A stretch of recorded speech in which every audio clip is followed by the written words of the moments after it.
Bayan Ko, Teacher Ko, Aftercare Program 2025. Bayanihan para sa bawat batang matutong bumasa.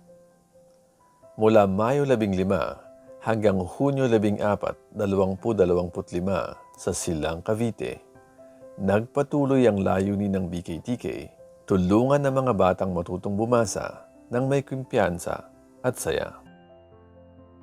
Sa tulong ng mga kabataang volunteer, magulang at barangay leaders, isinagawa ang house-to-house at community reading sessions para sa 38 batang mag-aaral mula sa iba't ibang barangay. At ito ang resulta. 100% natutong pumasa ng alpabeto.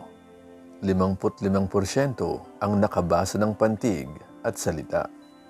At 12 batang umabot sa pagbasa ng pangungusap at kwento.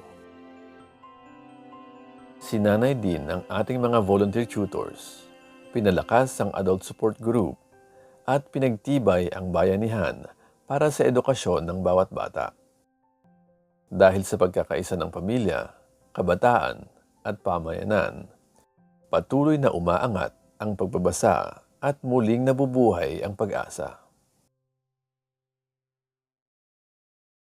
Puso't Isip Silanggenyo Organization Incorporated. Building readers, building communities.